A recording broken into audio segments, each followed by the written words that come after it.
وبرکاته. زه ور بیا تاسو په خدمت کې حاضر شوم ډاکټر حکیم مولانا مبیب الله منیب. امید لرم چې تاسو به ټول جوړ روغ او خوشاله بئ. الله تعالی دې تاسو ټول خوشاله او آباد ولري. ډیر خلک چې کوم دغه دا سوال کوي پوښتنه کوي وایي زما بدن چې کوم دغه دردونه کوي زه د بدن د دردو سره ډیر سخت پریشان یم او زما بدن چې کوم دغه دومره دردونه کوي چې زه پر دا پښو باندې د بل انسان چې کوم دغه وخېزم دغه بعدم زما د پښو دردونه چې کوم دغه نه ختمیږي. اول خو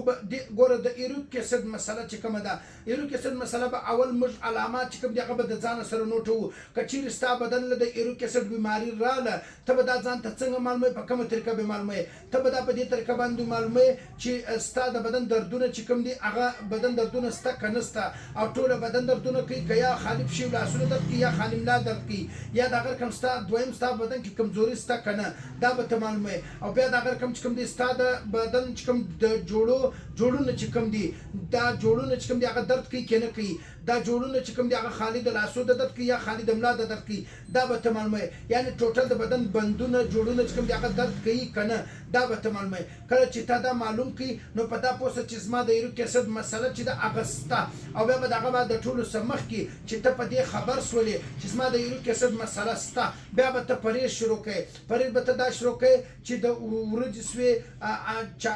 چاول چولې آلو د دا شان څه به ته پرهیز کوې او د هغه رقم غټه غوښه شوله د غوایي غوښه د هغه څه به ته پرهیز کوې دا شان څه به ته پرهیز شروع کوې. تا په ایروک اسید په علامه باندې خبر شوې چې زما ایروک اسید شروع شوی دی او بیا به ته راځې د پرهیزو خواته. نیم علاج پرهیز دی پرهیز به کنټرولې او د هغه بعد کوم دی بیا به ته راځې یو طبي فارموله کورنۍ فارموله چې کومه د هغه د ځان سره نوټ کړي. یوه توله سنامکي یوه توله چې دی هغه سومف یوه توله اجوین یوه توله چې کوم دی هغه د خربوزې چې کوم تخم دی یا بیت چې کوم ورته وایي هغه دا به راواخلې ګرد به سره میکس کې پوډر به کې او د چمچ څلورم حصه چې کوم د هغه سهار ماښام به په اوبو سره تېرې صحیح سو کپکۍ به دا سو کورنۍ فارموله. او دغه رقم د ایروک اسید دپاره که ستا ایروک اسید چې کوم دی هغه هر قسم سخت دي هر قسم تکلیف دی دا ټیم زه په خپل برانچ کې موجود یم جان محمد روډ مرکزي برانچ کې زه موجود یم. دا زموږ د برانچ څخه پر څنګ باندې پر یو څلورم کور فاصله باندې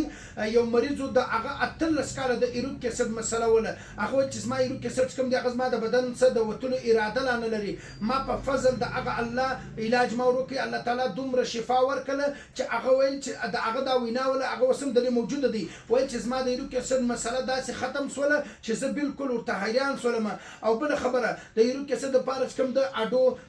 ویټامین پوټاشیم پروټین فولاد کمزوري چې کوم کیلشیم کمی ده هغه چې کوم دی د هغه لپاره ما یو ډېره خاص فارموله تیاره کړې ده او بیا د هغه کوم د ایروک اسید لپاره ډېر خاص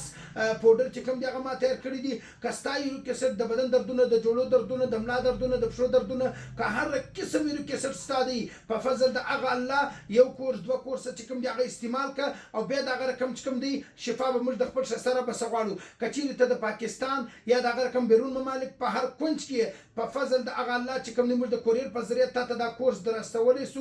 رسولی سو د کیفیاتو د علاماتو مطابق چې کوم دی په واتساپ کې تا سره تماس نیسو د هغه مطابق چې کوم دی دا کورس درته پورې درسو استعمال که شفا چې کوم دغه به موږ د خپل لوی رب څخه غواړو. الله تعالی دې ټول مریضانو ته شفا کامله عاجله مستمره وکړي.